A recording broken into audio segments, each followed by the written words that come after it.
Trapped behind a door, a young Kasai watches his entire world burn outside. He is resolving to forget all the fear he has ever felt in his life. All that past anguish and rage is being channeled into raw, focused power, and he unleashes that power in a devastating, fiery punch on his enemy, all of it forging him into the absolute weapon he has now become. Which brings us to now, a therapy session, because that is how you process trauma. Our boy Kasai Miura sits there trying his absolute best to look totally fine. His doctor is all smiles, praising his impressive progress after all the chaos. Kasai just thanks her, clenching his hands like he is about to crush diamonds. Then he suddenly stands, announcing the session is over, much to her surprise. He promises to see her next week, but his eyes tell a different story. With a fake smile, he says university is starting up as an excuse to leave. He then slams the door on his way out. Real subtle, my dude. She just shrugs it off, glad he is making any kind of progress at all. Outside, Kasai immediately lights up a cigarette, mulling over her words about improvement. He takes a long drag, the picture of a guy who is definitely not okay. But his angsty brooding is interrupted by a voice from the shadows behind him. A rival and his goons corner him, sarcastically offering a different kind of therapy. This leader mocks him for being a baby, clearly trying to get a rise. Angsty, completely unfazed, just asks what the hell Seung Min wants from him. Seung Min explains the old man wants to know why he left, adding he is lucky to still be breathing. He then tries the guilt trip, saying the boss treated Kasai like his own son, even when our boy was a glowing kid babbling about souls, which is one hell of a backstory drop. Seung Min just writes it all off, calling him a nutcase who belongs with shrinks. Through all this, Kasai just stares back with the most unimpressed look I have ever seen. So the rival amps up the menace, warning him there are consequences for walking away. Kasai casually flicks his cigarette butt, basically asking if that is supposed to be a threat. He then turns his back and dares them to stop him, the absolute nerve on this kid. And Seung Min gets this psycho grin, clearly thrilled he gets to start a fight. As the goons get ready, a new guy with two-toned hair watches the whole scene from afar. Kasai just keeps walking, leaving the whole mess behind him for the moment. Finally, at his apartment, he is just annoyed the boss sent this particular clown after him, but as he opens the door, he is greeted by a surprisingly cheerful voice. It is his sweet neighbor, Mrs. Chu, asking if today is his first day of classes. She then holds out a paper bag, proudly announcing she made him lunch to celebrate. Our boy is completely flustered, trying to say she really did not have to do that. But then he sees what is inside, a perfect steaming box of dumplings. And this absolute weapon of a man melts into a blushing, drooling mess. His one weakness is carbs. He bows so deeply he nearly hits the floor, thanking her like she just handed him gold. Mrs. Chu just smiles warmly, mentioning that they were her son's favorite. Kasai cracks a genuine smile, saying her son clearly had excellent taste. Waving goodbye, he promises to bring them a treat from a bakery near his new school. But then her husband bursts out, yelling a very specific order for chocolate fudge cake, a man of culture. Mrs. Chu immediately scolds him about his dentures, insisting Kasai likes strawberry shortcake more. As our boy walks away, they are still shouting conflicting dessert demands after him. He just looks back with a warm smile, genuinely thankful for their chaotic kindness. This old couple watches him go, the husband remarking how much Kasai reminds him of their son, Shu. His wife agrees, saying she just felt he could use a little love after his difficult life. With his precious dumplings in hand, Kasai finally heads off to start his new life at university. His mind, however, flashes back to that horrific night, a crying child in a burning home. We learn the official report called his parents' deaths an accidental gas leak, dismissing his memories as hallucinations. But he was certain of what he saw, filling notebooks with questions about souls and the afterlife. Of course, no one was going to believe a traumatized kid who found his parents in a fire. After a decade of hunting for answers, he thought he'd moved on, but the past is rushing back. Standing alone on campus, he looks completely overwhelmed by the sudden flood of memories. He grabs his head, desperately trying to shut down the thoughts spiraling out of control. Clutching his chest, he tries to reaffirm his new beginning, leaving his parents and the pain behind him. A montage of his violent past flashes through his mind, all the faces and fights he is trying to escape. So he starts running, declaring this moment his rebirth as he sprints toward the future, only to end up face down on his bed, defeated by his true nemesis, math homework. Kasai is jolted from his nap by some serious commotion next door. Sitting up, he groggily wonders what all the noise is about. He presses his ear to the wall, thinking the chews are not usually this loud. But as he listens closer, the sounds get a lot more alarming. His eyes blow wide open in pure, unadulterated shock, because that was not an action movie, that was a damn gunshot. His first instinct is to call the cops, but then he hesitates. Remembering how everyone dismissed his childhood trauma as just his imagination running wild. This fear of being wrong again is paralyzing, but the thought of Mrs. Chu in danger changes his mind. So he cooks up a perfect excuse to check on them. He is just there for more strawberry shortcake. Kasai carefully cracks his door open to peek into the hallway, only to see some guy in a tracksuit trying to bust down a neighbor's door. This dude is screaming that he knows they are inside, clearly not here to borrow sugar. Our boy watches from the shadows, a very bad feeling growing in his gut. And then the tracksuit guy pulls out a massive knife. Okay, this is officially bad. In a flash, a shot rings out from inside the apartment, hitting the guy square in the chest. Kasai's eyes widen in horror as he watches the whole thing go down. This attacker just looks down in disbelief, blood pouring from the wound.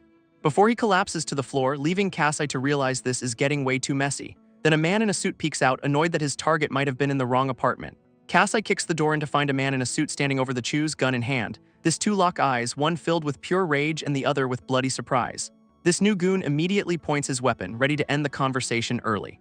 But Kasa is already moving, a blur of motion with glowing golden eyes. He snatches the gun before a shot can even be fired, completely disarming him, then uses the guy's own momentum to twist him around and throw him off balance. Winding up a punch, our boy is about to deliver some very personal feedback, and he lands a solid right hook straight to the jaw with a satisfying crunch. This impact sends the suit-wearing thug stumbling back across the room. This guy actually seems happy, confirming he was looking for Kasai all along. He even admits he was worried he'd gotten the wrong address. Customer service is dead, I guess. But then Kasai sees Mr. Chu lying on the floor unconscious and bleeding, and right beside him is Mrs. Chu, also hurt and unmoving. This strawberry shortcake he brought them is smashed on the ground. They never even got to try it. Kasai's eyes flare with a terrifying light, his promise to stay away now broken. This suit guy just smirks, telling him there is no escaping the organization. He raises his gun for a second try, clearly not learning from his mistakes. Before he can even pull the trigger, Kasai is already in his face, moving like lightning. This goon's expression shifts from cocky to pure pants-wetting terror, and Kasai sends him flying with a devastating kick, the fight just getting started. Kasai's fist smashes into the goon's face, sending a spray of blood everywhere. Standing over the wreckage, Kasai accuses him of murdering innocent people for this. He then grabs the guy by the throat, ready to squeeze the life out of him, but the goon just smirks back, bloody and beaten, basically saying, "Come and get it." This psycho is actually enjoying this, wondering aloud why everyone calls Kasai the Reaper. We get a flashback of Kasai standing over a pile of bodies in some grim-looking room. Turns out this guy was the cleaner, always sent in because Kasai never finished his jobs. And now, looking at Kasai's rage, he says he finally understands why. Because our boy was never the Reaper, he was just the setup man. Kasai's eyes widen as the goon reveals a knife, claiming there is a reason he is the real executioner, and his face is pure unhinged glee. Great, another one of these. In a flash, he plunges the blade right into Kasai's gut, a geyser of blood erupting. Kasai just looks down, completely stunned by the sudden turn of events. This executioner pins him to the floor, thinking he has finally won this fight. But just then, a silhouette appears in the shattered doorway, interrupting the victory speech. A silenced pistol comes into view, aimed right at the back of the executioner's head. It is two new players, a guy and a girl, and he casually remarks that was a close call. Kasai, still bleeding out on the floor, just stares up, asking who the hell they are. This guy just strolls in, cool as you like, and says they are the ones who saved him. You are welcome. He realizes he never even heard them coming, and their outfits match the goon Seung Min shot earlier. This guy who just saved him starts yelling, demanding to know what they are even doing here. As Kasai reaches for the knife still sticking out of his gut, he is warned not to touch it. This two-toned hair guy then adds a casual threat: if he does, they will have to kill him. Meanwhile, his partner Rain reports from the hallway that she has found their target. Her boss immediately tells her to shut up, clearly not a fan of open-channel communications. He orders her to prep Kasai for the jump, though she seems worried it is just the two of them. Apparently, they cannot wait for backup because the target's soul is already in transit, whatever that means. Hearing the word soul, Kasai's entire focus shifts, wondering what they could possibly mean. Rain just stands there, coolly stating she never has dumb ideas, a truly reassuring statement. This two-tone guy gets chummy with Kasai, even complimenting his impressive fighting skills. Ignoring the flattery, Kasai demands to know what they were saying about souls. This new guy seems intrigued, noting Kasai's soul density is pretty good, a new and terrifying metric. Kasai is completely lost, having no clue what soul density is even supposed to be. Checking his watch, the assassin says he will keep it quick since they are on the clock. He then explains their job is to kill targets twice, which is just brutally efficient. This first step is killing the physical body, gesturing to the very dead executioner on the floor. Kasai just stares, trying to wrap his head around the idea of a second time. For the grand finale, the guy explains he murders their soul to stop them from reincarnating. He admits it is a lot to process, showing a vision of a soul being ripped from a body. Seeing Kasai's beef with the dead goon, he offers a deal since he just so happens to need a hand. This assassin offers him a trip to the world beyond, a chance to get his revenge. Extending a hand, he asks if Kasai is coming along to kill the executioner's soul for good. Kasai, still on the floor bleeding, asks if they can actually prove that souls exist. His eyes burn with a decade of obsession as he just demands, "Show me." Rain, however, thinks involving an outsider is a huge mistake, wanting to wait for backup.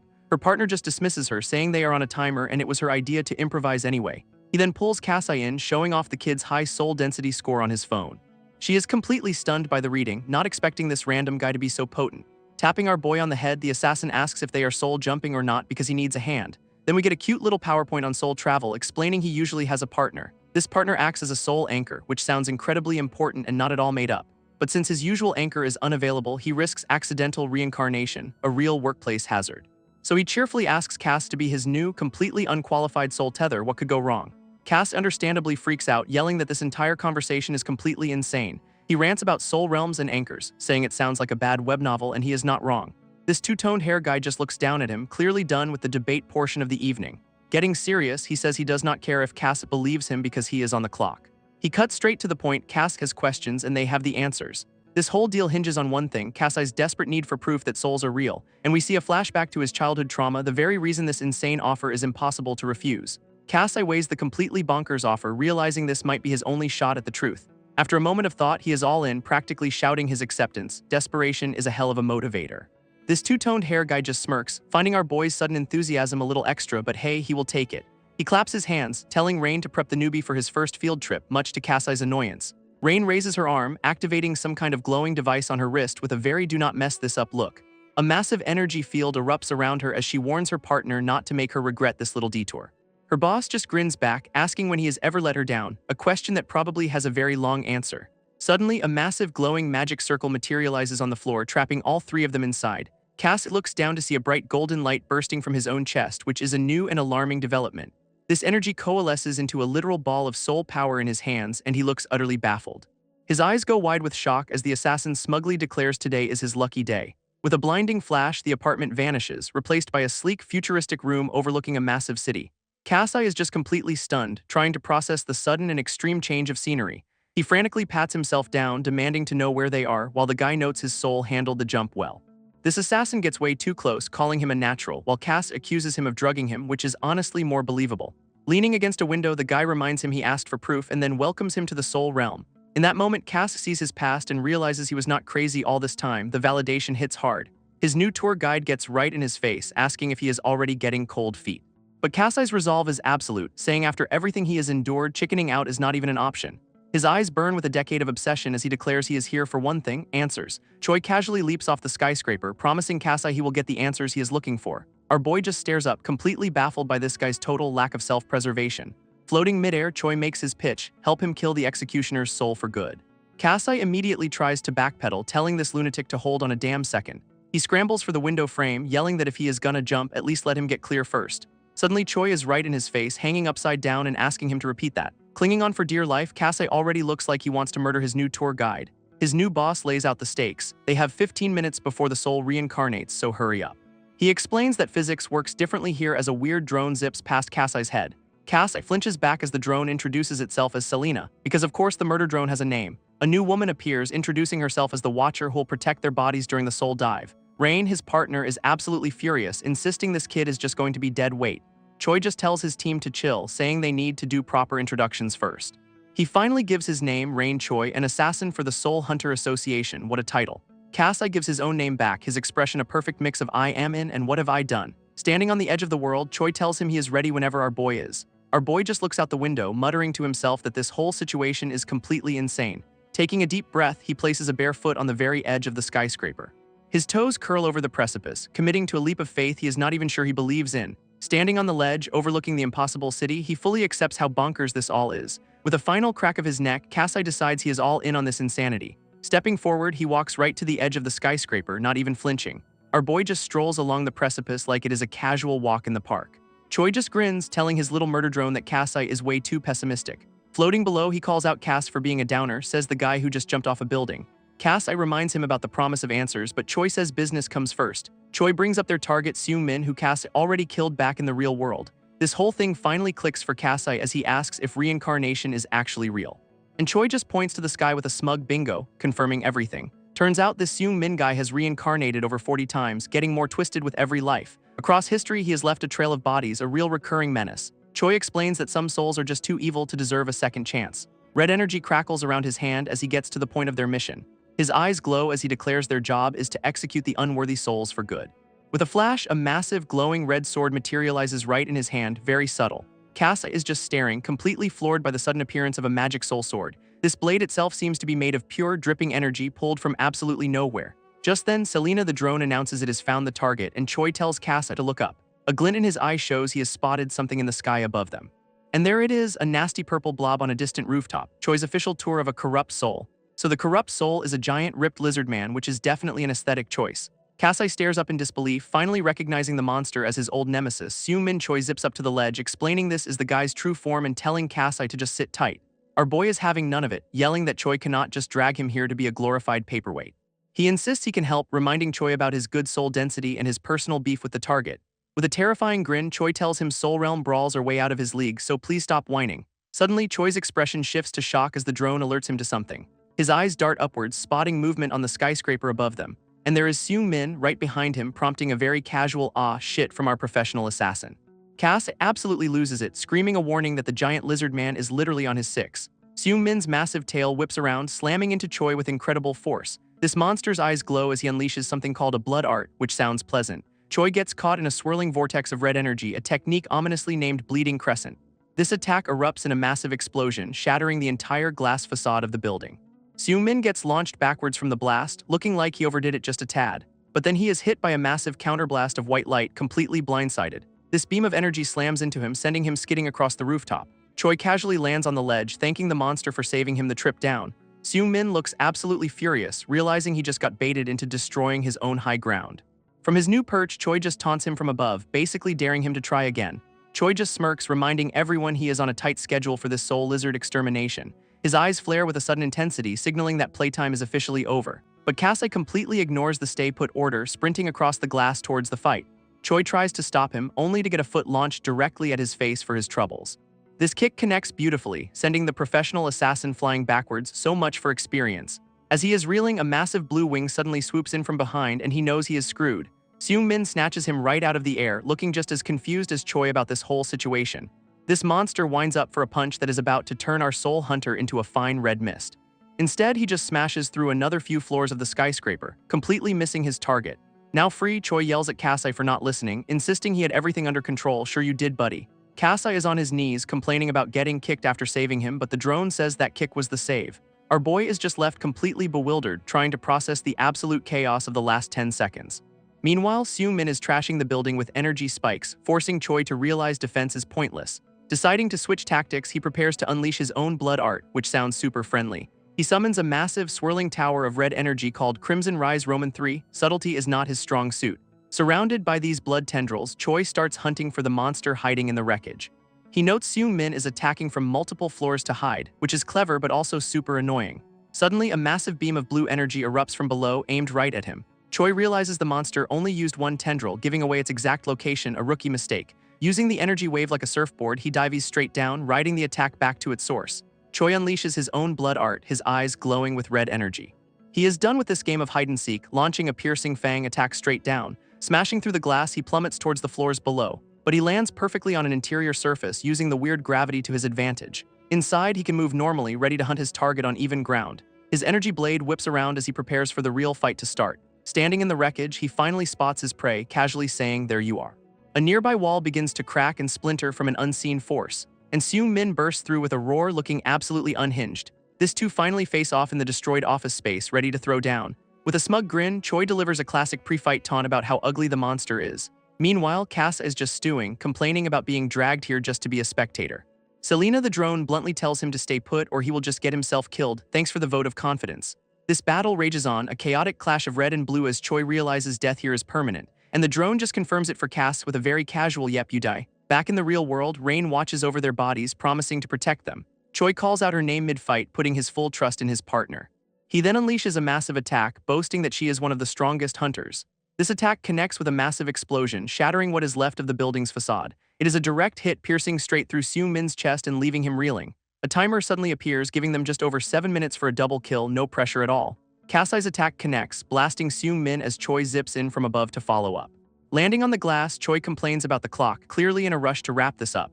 He tells the monster to just hold still and let him do his job, which is just so polite of him. Seung-min is absolutely seething, clearly not a fan of being told to die quietly. Then he remembers it is Kasai, the guy who actually killed him back in the real world. This monster realizes Choi's blood sword means he is a veteran of this soul-hunting business.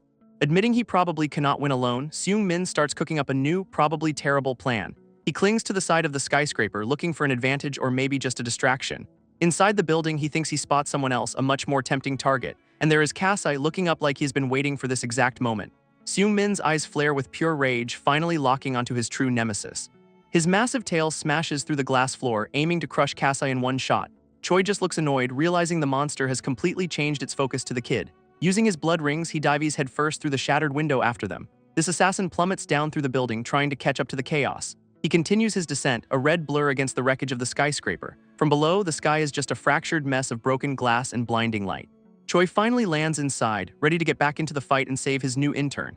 Cass stands ready on a lower floor, now holding a weapon and watching the pro make his entrance. Kasai looks up through the shattered glass, calling out Rain's name in a daze. He's not just a spectator anymore, our boy has manifested his own slick blue energy blade, and his first brilliant idea is to swing that new toy right at Choi's head. Seung-min is absolutely loving the drama, thinking this is his lucky day to get a 2-for-1 deal.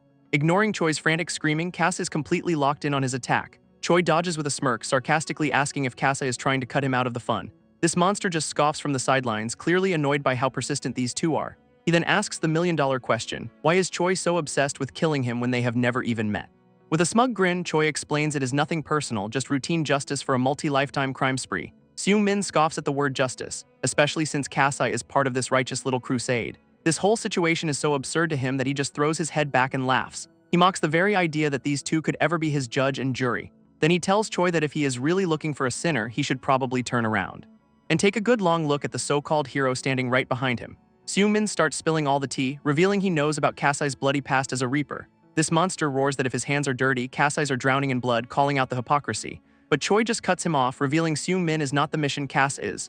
This absolutely insane twist completely blindsides Seung-min, who just stares in disbelief. Screaming about being played, he unleashes his power, totally done with this bait-and-switch. He absolutely loses it, vowing that if he is going down, he is dragging them both to hell with him. Seung-min roars that if he is going to hell, Kasai is getting a VIP seat right next to him. With a wild grin, Choi asks the kid if he is finally ready to join the main event. This monster invites them to one last dance, trapping them in a cage of massive blue energy spikes. But Choi realizes the laser sight is not even on him. The monster is ignoring him completely. Seung-min screams Kasai's name, locking onto his true target and telling him to get ready. Our boy does not even flinch, his eyes blazing with a sudden, cold resolve. A flash of his bloody past hits him, a grim reminder of the punishment he thinks he has earned. He just stares up, almost accepting his fate and wondering if this is what he truly deserves. But at the last second, Choi zips right in front of him, taking the full force of the attack. Coughing up blood, the assassin calls out to Rain as the energy spikes tear right through him. Kasai is just stunned, demanding to know why the hell Choi just threw himself in the way. With a bloody smirk, Choi says he is just taking responsibility for dragging the kid into this mess. He adds that it would be pretty lame to let Kasai die here, the most backhanded compliment ever. As the tendrils pierce his body, Kasai calls him an idiot, knowing Choi could have won this alone. Now he is the one holding the wounded assassin, shielding him from any more attacks. Seung-min just gloats from afar, absolutely convinced that he has finally finished them both off. Kasai just holds him, wondering why he is always stuck in these impossible, tragic situations. His mind flashes back to a lifetime of death, always forced to watch as others fall around him. He remembers being forced to kill, feeling like his life has never truly been his own. And it all traces back to one man in a red coat, the architect of his suffering after his parents died. He remembers his old desperation, believing that more power was the only way to change his fate. This led him down a dark path, becoming a cold-blooded enforcer just to survive. Yet despite all that violence and supposed strength, he feels like nothing ever really changed. Underneath it all, he is still just that same terrified kid he was at the start. Then a strange, otherworldly power reaches out, asking him what he truly desires. Kneeling in a dark void, our boy finally has an answer for this mysterious entity. His eyes blaze with newfound purpose as he declares his one true goal. Destroying Seung-min. This desire stems from another monster from his past, a psycho with a bloody bat. He remembers being just a kid, beaten to a pulp by a sadist who loved watching others suffer. And Kasai believes a monster like that, who lives for cruelty, does not deserve a second chance. This mysterious entity seems intrigued by his request, repeating the word power back to him. To get what he wants, he is told to reach into the abyss and claim his prize. It offers him a deal, use its power to finally get his revenge on Seung-min. A glowing golden sigil burns itself onto his palm, sealing the deal with this unknown force. With this new power, he manifests 2 ornate gun blades, officially becoming the Reaper. Snapping back to the present, Kasai is completely stunned by the weapons in his hands. He realizes these guns just materialized out of thin air, exactly like Rain's katana did before. Even Seung-min is impressed, realizing Kasai is finally starting to adapt to this soul dimension. This monster declares this is the end for him, but Kasai looks more than ready for a fight. But Choi is not down for the count, unleashing a massive blood art rupture from off-screen. Seung-min reels back in shock as Choi's blood art literally explodes out of him. Kneeling in the aftermath, Choi asks Kasai if he is still eager to be the one to get the kill. With a twisted grin, he tells the kid to go ahead and take it, a very generous, very bloody offer. Our boy's eyes flash gold, accepting the power as his name echoes in his mind. Now wielding his new gun blades, Kasai is crackling with an insane amount of golden energy. His finger tightens on the trigger, ready to test out his brand new toys. Kasai can barely believe the power he is holding, letting out a stunned holy she. He unleashes a torrent of pure soul energy, firing a massive blast from his weapon. This beam of light is absolutely colossal, tearing through the soulscape with raw power. A giant roaring golden skull forms within the blast, aiming straight for the monster. Seung-min is completely engulfed by the attack, his own power looking pathetic in comparison. There is nothing left but blinding light as the Reaper's judgment finally comes for him. This resulting explosion is just deafening, a massive kaboom that shakes the entire dimension.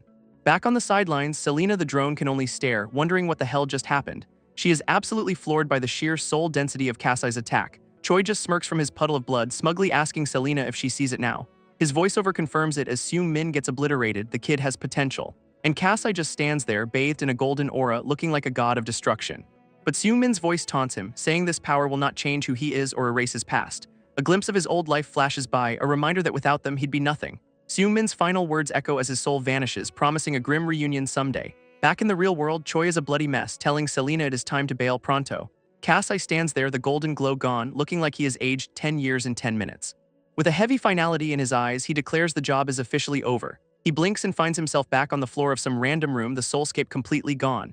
Choi casually mentions they finished with time to spare, while Kasai wonders why he is on the floor. His mind drifts to the man from his past, who taunts that Kasai would be nothing without him. This guy, bloody and beaten, spits that they are the ones who unleashed the monster inside our boy. A flashback shows a younger, bandaged Kasai facing the very men who would shape his violent future. Kasai grimly admits that without them, his life probably would not be such a blood-stained disaster. Choi snaps him out of it, asking if he is okay after that little soul-shattering experience. With a grin, Choi says his soul is just a little battered, nothing a quick nap cannot fix apparently. Our boy can only stammer in agreement, still trying to process the absolute chaos of the last hour.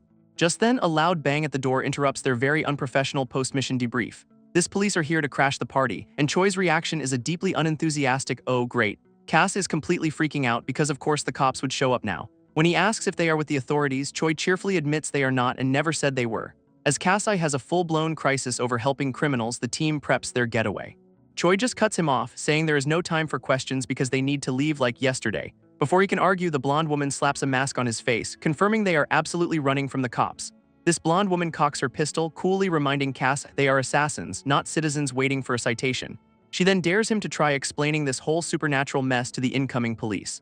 Even Choi has to admit Selena's got a point, because this is not a situation you can talk your way out of. Our boy looks over at the bodies on the floor, the grim reality of the situation finally crashing down on him. He is staring at the very people he was supposed to protect, now just collateral damage in this fight. Overwhelmed with guilt, he puts his mask back on, blaming himself entirely for the couple's deaths. But Selena has zero time for his moping, basically telling him to get a move on now. Just then, the cops make their grand entrance, kicking down the door with guns drawn. This lead officer stops mid-sentence, clearly not expecting the bloody crime scene he just walked into. His team stares at the bodies on the floor, realizing this is way more than a disturbance call. Annoyed, the officer orders his men to check the bodies, swearing he heard someone inside just moments ago. One of his partners spots them through the broken window, three masked figures escaping across the rooftops. Immediately, the lead cop is on the radio, yelling that he has got eyes on the suspects and needs backup. Down on the street, a patrol car gets the call, shocked to hear the suspects are on the roof. This cops in the car are already panicking, wondering how the hell they are supposed to catch rooftop runners. Meanwhile, our crew is pulling off some impossible parkour, leaping between buildings under the full moon. They are moving with so much force that their landings are literally cracking the concrete beneath them. Kasai takes the lead, sprinting across the urban landscape like he was born for this. Suddenly, a yellow energy blast zips right past his head. Looks like the cops have some unexpected backup. His eyes go wide in his mask, realizing this is not just a simple getaway anymore. Their rooftop escape is immediately interrupted by a hail of golden energy bullets, not your average police response. Down below, the cops are just unloading, with one sarcastically noting this is not very polite. Kasai scoops up Selena, yelling her name as they dodge the incoming fire. With a quick "got it," she is off on her own, leaping away with that massive rifle of hers. More of those glowing projectiles tear through the night sky, aimed right at our crew. A close-up reveals these are not just bullets. They are ornate golden shells with some serious power behind them. But one of them gets intercepted midair by some kind of blade, exploding right in a cop's face. This officer is just stunned by the impossible precision of the counterattack, completely rattled. From the ground, the cops can only watch as these masked freaks leap between buildings, wondering who they are.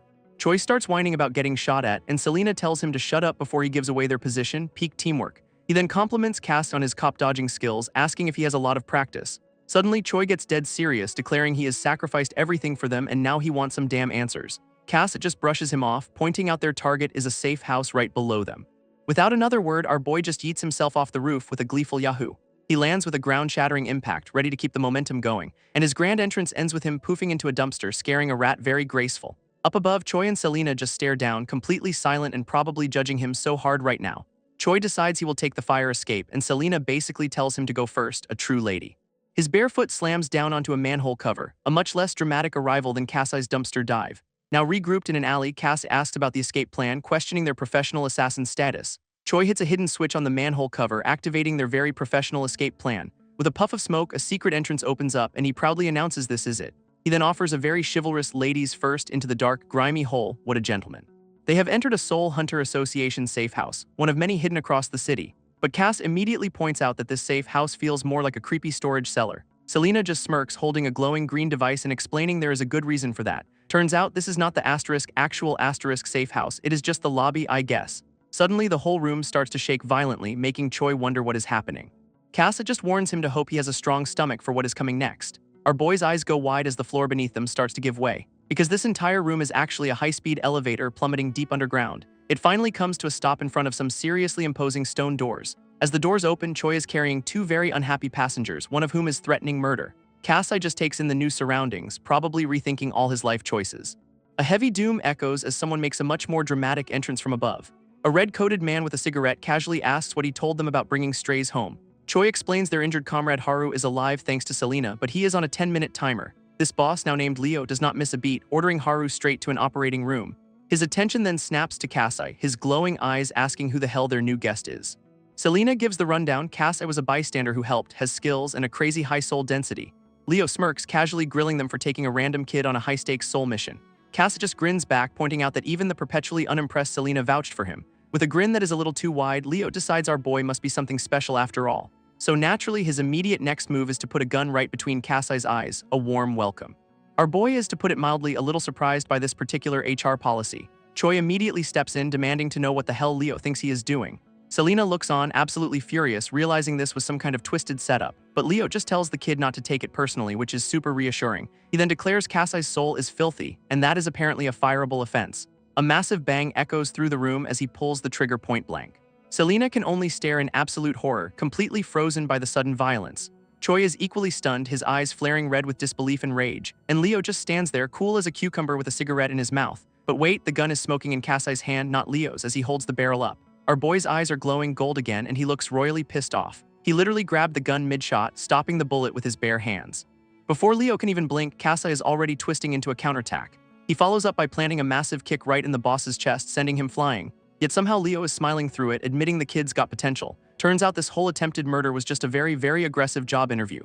Leo just stands there, completely unfazed by the kick, as a cigarette butt hits the floor. But Kasai is already spinning back into action, gun in hand and eyes blazing gold. He immediately aims the pistol right back at Leo. Turnabout is fair play, I guess. With a cocky grin, our boy admits the boss's moves are not bad at all. That golden soul energy is still burning bright in his eyes, fueling the whole counterattack. In a flash, Leo's gloved hand smacks the gun aside with a sharp crack. This boss taunts that after a disarm that fast, Kasai's bound to have slippery fingers. And just like that, the gun goes flying out of Kasai's grip and into the air. Leo's grin is pure psycho as he challenges the kid to show him what he has really got. So Kas unleashes a furious barrage of punches, landing hit after hit on the boss. Leo just takes the blows, calmly analyzing that his hand-to-hand combat is decent. He even smirks through the beating, recognizing the signs of military training in the kid's style. Mid-combo, Kasai pulls off an impossible move, catching the falling gun out of the air.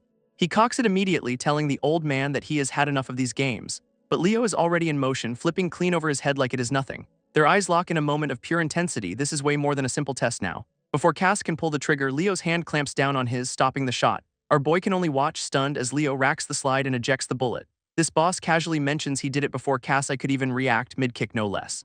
And that kick connects hard, sending Kasai flying and proving who is really in charge here. Even while getting launched, Kasai screams that he is absolutely not going down that easy. In a crazy display of acrobatics, he flips around to deliver a brutal axe kick right at Leo. Leo just watches the foot descend, looking more annoyed than scared, really. His kick shatters the floor with a massive bam, but it looks like the boss dodged it completely.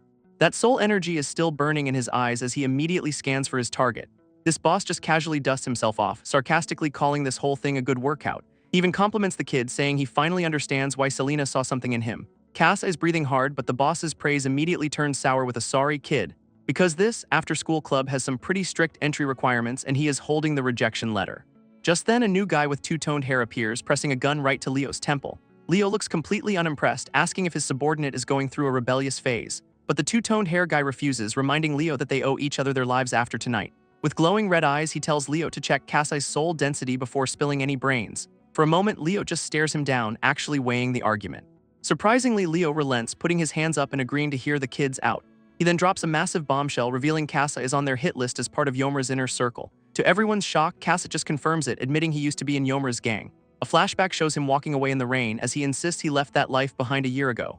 His new defender is not convinced, arguing Kasa cannot be trusted since their target was already dealt with. Ignoring his subordinate completely, Leo turns to Selena for her take and the new guy absolutely loses it. Selena explains that Cass has a hand in both life and death and she is certain they were enemies. Still, she does not trust him, demanding to know why he was fighting one of Yomura's men. Kasai's answer is chilling because no one ever gets to just leave Yomura's crew alive. A flashback shows the brutal reality of that life, with Yomura looming over a fallen subordinate. Before defecting, he explains he gave out fake addresses so Yomura's gang could not find him. But that sloppy hunter Seung Min was still a damn good tracker and a total psycho. And sure enough, it did not take long for the guy to track him down for a little reunion. That whole grim story ends with a look of pure, hardened resolve on our boy's face. His defender, Rain, steps in, arguing they brought Kasai along for his raw talent in the soul realm. He believes the kid has a real shot at redemption if they just give him a chance. Leo just smirks, finding it hilarious that the ever-stoic Rain is actually vouching for someone. This whole concept of redemption seems to strike him as a pretty big joke, though. Turning to Kasai, he asks about his training, and our boy admits Yomura himself trained him as a kid. Leo's interest is definitely piqued, musing that the two of them must have been pretty close. That friendly curiosity twists into a psycho grin as he asks if he is close enough to kill him. With his eyes flaring gold, Kasai is faced with the ultimate loyalty test. Could he do it?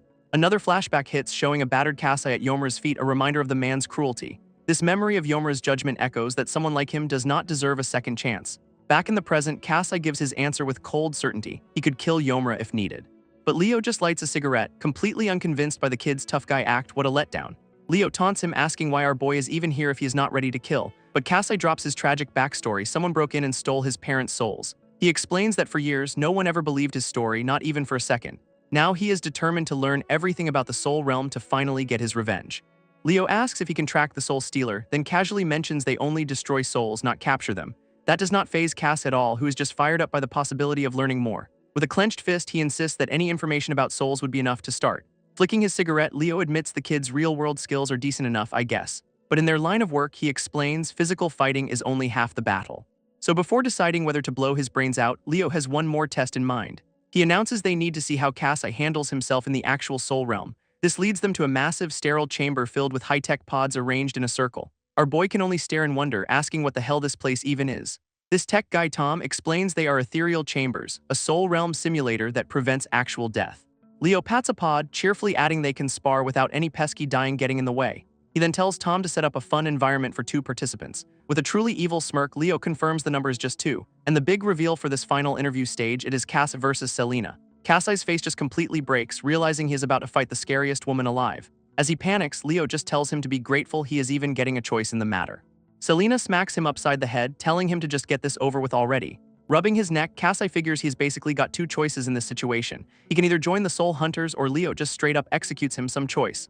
Leo confirms they have a common enemy in Yomura, which is his version of a job offer. Kasai remembers the monstrous face of his target, thinking this is his chance to avenge the Chews, who we see were brutally murdered, leaving him with a heavy decision. Even if he walked away now, the cops would be all over him for tonight's chaos. And besides, this whole soul business is his only real lead. To finally find out what happened to his parents, so he's got no other option. Seeing the resolve on his face, Leo just grins, knowing the kid is all in. So into the ethereal pods they go, getting sealed in for their simulated deathmatch. They materialize inside the soul realm, facing off as the test officially begins. Kasai's eyes flicker with the digital energy of this new world. It is really happening. This simulation loads a long, ominous hallway with glowing rings on the floor. Our boy is on high alert, wondering what is up with all these doors, ready for a fight. Meanwhile, Selena is already summoning a massive energy rifle, sarcastically thanking Tom for the fun setting. She tells him to summon his own weapon, but Cass admits he kinda skipped the orientation for this. With 0 patience left, Selena tells him to quit wasting her time. She takes aim with her giant gun, promising this test will be over in a flash, and Kasai can only laugh nervously, realizing he is about to get absolutely wrecked. Selena immediately opens fire, sending Kasai scrambling for cover while begging for a breather. Her lecture is simple. His real enemies will not give him a second to think, let alone breathe. A sudden shift in his movement makes her pause, her glowing eyes narrowing in surprise. They are now facing off in a huge misty chamber, and the whole vibe just changed completely. Meanwhile, Rain watches on a monitor, smirking that Leo's idea of fun was just throwing Kasai to the wolves. Tom explains this maze of random doors is a sniper's worst nightmare as Selena unleashes another blast.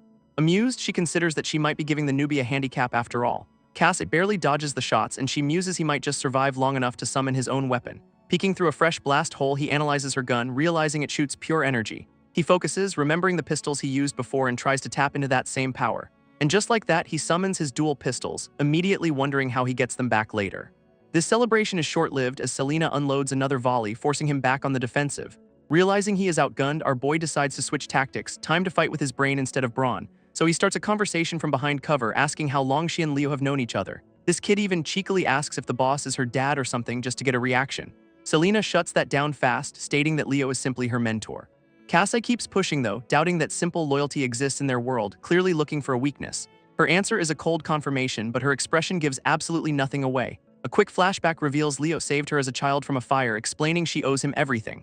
Back in the present, she aims her rifle, vowing she dedicated her life to becoming the best marksman for him. With that, Selena fires a massive energy beam, clearly done with the small talk. As the shot barrels down, Kasai realizes this is his only path to becoming a soul hunter. A huge explosion rocks the chamber where he was standing, but our boy is nowhere in sight. Suddenly behind her, Kasai cheekily asks if she is really the best shooter in the country. This kid just stands there, calling her supposed title pretty funny after that miss. He flashes a super smug grin, taunting that she cannot even hit him. Bold words, kid. Back in the control room, the peanut gallery is dying laughing. With Leo asking where they found this guy, Selena is completely unfazed, asking if he thinks insults will work before calling him a child. So she just unloads on him, forcing our boy to dance through a deadly web of energy blasts. Back on the monitors, Rain admits the kid adapts fast, but Tom clarifies Selena is just playing with her food. And Leo just takes a drag from his cigarette, clearly enjoying this little hazing ritual. In a wild move, Kasai starts swatting her energy blasts away with his bare hands. Leaping through the chaos, he asks if she really trained her whole life just for some old guy's approval. He dives through another volley, yelling that nothing pisses him off more than people living for someone else. Oh, looks like he finally found a button to push. Selena is officially pissed. With that declaration, he uses her anger as an opening and launches himself right at her. This kid comes flying in for a massive kick, and Selena raises her rifle to block the blow. Her eyes glowing, she perfectly intercepts his kick with the stock of her gun. That cocky grin is gone, replaced with pure shock as she stops his momentum completely. And with his attack stuffed, she uses the opening to send him flying with a brutal kick of her own. Catching himself on the floor, Kasai gets called a hypocrite for judging her loyalty. Our boy just glares back, refusing to stay down after that brutal shutdown. She looms over him, questioning why he is so damn desperate for this soul business anyway. With a snarl, he cannot answer her question, is any of this really for himself? He just dashes off, and Selena casually readies her rifle for round 2 of this beatdown. Leaping through an opening, she scoffs that his tough guy act is already falling apart. He immediately counters, crossing his pistols to block a point-blank energy blast. This just pisses her off, so she unloads a massive volley of shots down the hall. One of those blasts finally connects, sending our boy reeling from the impact. She just stares him down, coldly asking if he really thought this would be a fair fight. While he was busy trash-talking, she memorized the entire maze, predicting his every move. Over his wrecked body, she scolds him for trying a cheap ambush instead of preparing. At least Rain was right about one thing, she muses, the kid has guts, if not brains. But a voice echoes in his mind, his own golden eye flaring as it asks if he is giving up. Kasai finds himself falling through a void of failure, the voice calling him pathetic. Shattered memories of the Chews surround him, a reminder he could not even avenge them. A strange purple energy begins to swallow him whole, taunting him with how close he is. Then a massive skeletal hand emerges, asking if he will really let this chance go. But with renewed fire in his eyes, Kasai declares that he and this entity are not done yet. This source of the voice is revealed, a terrifying, shadowy maw with golden teeth. A massive pillar of dark energy erupts from Kasai, shattering the entire simulation. This whole digital world just explodes around them in a massive energy surge. Inside the chaos, Selena can only stare in disbelief, wondering what the hell just happened. Back in the control room, alarms are blaring as Tom yells the kid's soul density just broke the system. He is freaking out, explaining the average person's soul density is 500 and Kasai's was normal minutes ago. Even their own teammate Rain only clocks in at around 6,500, which is already considered elite. But this kid is currently at 56,000 and the number is still climbing, an absolutely insane reading. Leo calmly takes a drag, revealing he is the only other person in their history to ever hit those numbers. Meanwhile, Selena is trapped in the collapsing simulation, demanding to know what is going on. She looks up to see Kasai's silhouette has transformed into something monstrous and terrifying. A mysterious voice echoes through the void, calling out to Kasai to join it. Still completely lost, Selena just wants someone to explain what she is looking at. And what she is looking at is Kasai's new form, white hair, a skull mask, and pure dark power. In the control room, Rain wonders if this is his soul ignition, but Tom says it is something else. Leo confirms it, noting there is another presence mixed in with Kasai's soul. Kasai stands there in his full demonic glory, dark energy swirling around him like wings. Without a second's hesitation, he rockets forward, a blur of pure destructive intent. Selena raises her rifle, still cocky enough to think she can shoot him down before he reaches her, but he closes the distance in an instant, appearing right in her face, ready to strike. Her overconfidence completely shatters, leaving her with just one word, shit. Kasai slams down a massive energy claw, but Selena just barely manages to block it with her rifle. With a single stomp, he shatters the digital floor, unleashing a shockwave of dark energy. This guy immediately follows up with a wild spinning kick, forcing her onto the back foot. Selena just barely dodges the attack, her face a mask of pure concentration now. Her arm comes up just in time to deflect another blow, the sheer force of it rattling her completely. Suddenly, a massive energy blast carves a trench right through the simulation floor. She realizes he is not just faster, his soul density, strength, and stamina are all off the charts. And to make matters worse, she can tell his power is still climbing with every passing second. From above, Kasai dives in again, looking like a miniature comet of pure destruction. And then it clicks, he is systematically destroying all the doors to take away her cover. Looking completely unhinged, he unleashes a massive, two-handed energy blast right at her. Selena refuses to back down though, countering with her own special move called Bullet Art. These two attacks collide, creating a massive cage of energy that she calls Eros Rain. For a tense moment, they are locked in a stalemate, glaring at each other through the blinding light. This power struggle ends in a colossal explosion that seems to completely engulf our boy. His mask is cracked and one eye is just a black void. That last blast definitely took its toll. Now he is just floating in a shattered void as the simulation completely crumbles around them. In the control room, Rain is panicking because Selena's soul signature has completely vanished. But through the smoke, Selena just lets out a breath, looking exhausted but definitely still alive. She looks up at Kasai, admitting his firepower is insane. Not even Rain's pistols pack that kind of punch. Selena admits that if she had not thrown up a last-second defense, that last attack would have been fatal. Peeking from behind some rubble, she realizes she has never faced this level of raw power before. Kasai is just a beast running on pure instinct now, all raw power and absolutely no finesse. So she decides to test that theory, unleashing another massive energy blast from her rifle. But our boy just stares it down, seemingly ready to take the entire shot right to the face. Instead, he just casually swats the blast away with his pistols, which is definitely not in the user manual. The sheer force of the block sends her rifle flying, leaving her completely disarmed. Unfortunately, his new beast brain is easily distracted by shiny things like her glowing gun on the ground, and that is all the opening Selena needs, revealing her own monstrous form while apologizing in advance. She yanks his arm, deciding to figure out the how of this transformation later. It is go time. With a brutal kick, she shatters his mask, declaring her only goal is to crush him right now.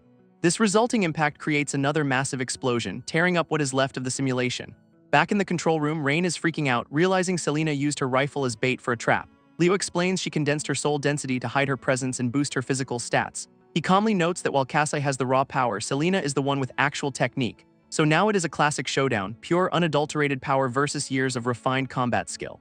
Selena dives back into the fray, surrounded by a golden aura of her own, ready to end this. Her attack rips right through him, and our boy is just screaming as he gets torn to shreds. A massive pillar of golden energy erupts, seemingly vaporizing Kasai in a final, devastating blow. This thing is just a colossal pillar of destruction, leaving nothing but scorched earth in its wake. After taking that absolute monster of a hit, Kasai is somehow still on his feet barely. Selena swoops in from above, confidently declaring her technique will always beat raw power. She tells him he looks spent and to be a good boy and stay down. The condescension is just unreal. With that, she fires another special move, Eros Wrath, which is basically a giant energy javelin. Back in the control room, Tom points out the obvious. Kasai is literally just free-falling through a void. A weird little spirit begs her not to kill him, but Selena just tells it to shut up while lining up her shot. She follows up with Cupid Catch, a whole web of ricocheting shots to make sure he cannot escape. As Kasai gets pummeled, she decides that is enough and tells Tom to end the simulation. But a sudden look of shock crosses her face as she sees something she definitely did not expect. A massive, golden skeletal maw of pure energy is erupting straight from Kasai's body. From the control room, Rain realizes his spiritual energy is somehow even stronger than before. He absolutely loses it, screaming for Selena to get the hell out of there immediately. She is completely caught off guard as this new wave of overwhelming power washes over her. This golden energy maw collides with her position in a massive, blinding explosion. Kasai is just screaming, seemingly being consumed by this new power rather than controlling it. But Selena is not one to be outdone, firing a whole volley of energy blasts right back at him. Her shots land dead on, impaling our boy with a dozen green energy spikes that looks painful. Even turned into a human pincushion, his golden eye is still burning with pure, unadulterated rage. Suddenly, a massive fist comes flying right at his face from out of nowhere, and Selena lands a brutal punch, smashing him into the ground and shattering what is left of the arena. Selena stands over Kasai, agreeing with Leo that he is too dangerous and has to be destroyed. Her eyes glow a menacing green as she activates her own soul ignition to finish the job. With her hand tightening on her rifle, she is about to pull the trigger and end him for good. But the rest of the team suddenly appears, with Leo's foot now on Kasai's head, stopping her. Rocking a smug grin, Leo tells her there is gonna be no killing today, thank you very much. He compliments her on finding a stray with so much potential, which is a weird way to recruit. Looking down at Kasai, Leo admits the kid needs fine-tuning to take on their real target, Yomra. A quick flash shows this target, a bloodied man who Leo calls a monster they need to hunt. And apparently a berserker like Kasai is exactly the kind of hunter they need for the mission. This scene then flashes back to a younger Rain bleeding out on an operating table. He is narrating from a grimy hospital hallway, remembering how much he has always hated these places. People always tell you to have hope, but his cynical gaze says absolutely everything. He is at a loved one's bedside, praying, knowing the outcome is completely out of his hands. Selena interrupts his brooding, asking for an update on the patient's condition. Her expression is grim as she apologizes, and you just know the news is absolutely terrible. Rain's face just crumples in shock and disbelief as he processes what she is implying. She confirms his worst fears. The person he was waiting for did not make it. As the body is covered by a sheet, all Rain can do is quietly accept the devastating loss. Back in the present, the team is in a briefing room for something called Operation Naraka. A new guy, Carrie Wolf, yawns through the intro, already bored and asking about the mission. A new teammate, Ashley Johnson, tells the loudmouth Carrie to be nice, good luck with that. Rain chimes in, telling him not to make a bad impression, but Carrie could not care less. From the back, the impeccably dressed Vikram Khan tells him to quiet down, and Carrie immediately shuts up. This chief of the NYPD, Jason White, then asks to meet the new recruit everyone's talking about. And there is our boy Kasai on the phone in a hoodie and slides, looking like he just rolled out of bed. At the podium, Leo kicks things off, explaining Kasai's recruitment is the whole reason for this meeting. He then drops a bombshell. Kasai was apparently part of their target Yoma's inner circle. Suddenly, all eyes are on our boy, who looks like he'd rather be literally anywhere else right now. Rain elaborates that Kasai was key in an assassination and is now their ticket to taking down the big boss. Carrie Wolf immediately calls bull, refusing to believe this wimp could pull off something that big. Interrupting the entire briefing, Kasai just casually raises his hand like he is in class. He'd just like to know why the chief of the NYPD is here, considering they were fugitives like yesterday. This chief does not miss a beat, reminding him 4 people were just killed in connection to his little gang war. He lays into Kasai, an ex-mafia member, asking how many more bodies he is going to drop in his city. Looking genuinely tired of this whole situation, Kasai just asks if he is about to be arrested. This chief admits that if he had his way, jail would be the absolute least of Kasai's problems. But luckily for our boy, the NYPD has a special arrangement with the Soul Hunters for a safer city. So no, he is not getting arrested, at least not yet, which is not reassuring at all. Vikram chimes in, guessing they must have made progress if they managed to recruit Yoma's dog. Leo then pulls up a list of targets, revealing Yoma's top executioners are officially on their hit list. Leo lays out the hit list, with Yoma at the top, followed by his supposed top 3 lieutenants. But Kasai immediately calls a timeout, saying their intel is completely wrong, always a great start. He explains that Ray the Devil has been dead for years and was never even the second in command. In fact, the real number 2 was always Yoma's biological son, a guy named Njin. Leo strokes his chin, the name Njin clearly ringing a bell for him. Our boy adds that this son vanished over a decade ago and has not been seen since. Carrie Wolf immediately throws a fit, asking why they are trusting a word from a known criminal. Rain just smirks, arguing that if Kasai can get them a clean shot at Yoma, he is worth the risk. Ashley Johnson is not convinced though, pointing out he could still be a double agent for Yoma. But Selena jumps in to defend him, saying going undercover is one thing but destroying a soul is another. She argues that Kasai would not have obliterated his friend unless they were truly enemies. Vikram, ever the skeptic, chimes in, agreeing with Carrie's caution about Kasai's power. He brings up the footage of Kasai's berserker form, suggesting he is new to this whole soul realm thing. Vikram then questions Kasai's convenient amnesia, wondering if that rampage was his true self. Finally fed up, Kasai tells them he is getting tired of the cold shoulder and deserves some gratitude. Vikram's response is a cold stare, telling him to be worthy of it first. Ouch. Kasai just claps back with a deadpan. You sound fun at parties, which is just perfect. This sets Carrie off completely, who pulls a gun and starts screaming at our boy. He even uses some kind of energy ribbon to stop Rain from getting involved. This guy has no chill. Kasai, looking completely unbothered, just suggests they take it outside for a little demonstration. Rain steps in, sighing about how he always has to defend this idiot, classic big brother energy. From the podium, Leo calmly tells everyone to chill out and not spill blood in his briefing room. He then announces he is putting his faith in Kasai, since our boy has agreed to help them hunt Naraka. Vikram asks if anyone objects, and Carrie immediately pipes down, guess we know who is really in charge. Kasai has one condition though, asking to grab some things from his apartment now that he is not a fugitive. He explains there is a memento from his parents he needs to get, which is surprisingly sentimental. Leo just grins, calling him soft for caring about family stuff. This guy's heart is 2 sizes too small. But Kasai just smiles back, admitting he cannot say no when it comes to his parents. So Leo orders Selena, Ashley, and Carrie to go with him, basically assigning a heavily armed escort. Outside, Selena leads the way, saying they will start the hunt right after this little field trip. We then flash back to a younger Kasai being watched by 2 masked gunmen in his room. This memory reveals that even with a gun to his head, the kid did not even flinch. This is all a memory from Rain, who thinks this new kid is crazy but has a good heart. He is telling all this to his mother, who is unconscious in a hospital bed, saying she'd like him. Rain admits that a lot of his colleagues have been dying lately and the stress is clearly getting to him. He is just so tired of watching everyone around him die, a heavy burden for the guy. Back in the present, Selena tells Kasai she will not let what happened to her friend happen to him. He asks where Carrie and Ashley are, and Selena just says they are not coming with them. That is because they are waiting by the car with orders to kill him if he tries anything funny. Kasai asks if she trusts him, and Selena's response is a blunt "we do not." Yeah, no kidding. Kasai finally heads home, still rocking the fugitive chic hoodie and slides combo.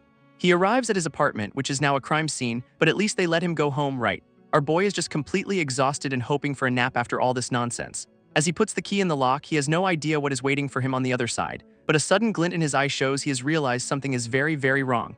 He opens the door to a warm welcome from a masked goon with a gun pointed at his face.